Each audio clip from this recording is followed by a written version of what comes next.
দুটি ইউনিয়নের নাম নিয়ে যে বিতর্ক তৈরি হয়েছিল, এবার সেই বিতর্কেই হস্তক্ষেপ করলেন প্রধানমন্ত্রী তারেক রহমান। আর তার নির্দেশেই শুরু হচ্ছে নাম পরিবর্তনের প্রক্রিয়া।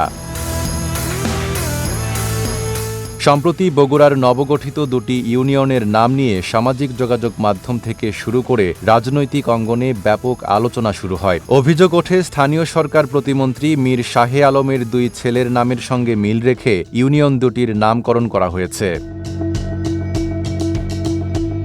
এ বিষয়ে বগুড়ার জেলা প্রশাসক মোহাম্মদ তৌফিকুর রহমান জানিয়েছেন, প্রধানমন্ত্রী তাকে মৌখিকভাবে ইউনিয়নগুলোর নাম পরিবর্তনের উদ্যোগ নিতে বলেছেন। যদিও এ বিষয়ে এখনো কোনো লিখিত নির্দেশনা পৌঁছায়নি। তবে নাম পরিবর্তনের আগে সংশ্লিষ্ট এলাকাগুলোতে আবারও গণশুনানির আয়োজন করা হবে।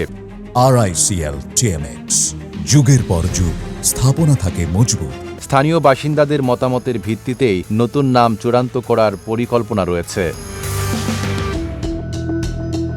গত 11 জুন প্রশাসনিক পুনর্গঠনের অংশ হিসেবে 4টি নতুন ইউনিয়ন গঠন করা হয়। এর মধ্যে শিবগঞ্জ উপজেলায় মিরবাড়ি এবং মোকামতলা উপজেলায় সীমান্ত ও দিগন্ত নামের ইউনিয়ন নিয়ে বিতর্ক দেখা দেয়।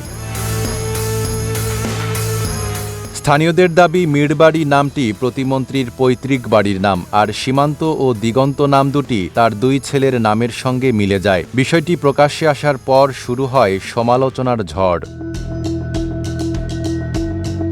অন্যদিকে প্রতিমন্ত্রী মীর শাহে আলম এই অভিযোগ অস্বীকার করেছেন। তার দাবি, প্রশাসনের যাচাই বাছাই এবং গণশুনানির ভিত্তিতেই নামগুলো নির্ধারণ করা হয়েছে। প্রতিমন্ত্রী বলেন, সৈয়দপুর ইউনিয়নের সংশ্লিষ্ট এলাকা গাবতলী ও সোনাতলা উপজেলার সীমান্তবর্তী হওয়ায় নতুন ইউনিয়নের নাম সীমান্ত রাখা হয়েছে, আর অন্য ইউনিয়নের ভৌগোলিক অবস্থান বিবেচনায় দিগন্ত নাম নির্বাচন করা হয়েছে। দুই ছেলের নামের সঙ্গে মিল হওয়াকে তিনি সম্পূর্ণ কাকতালীয় বলে উল্লেখ করেছেন।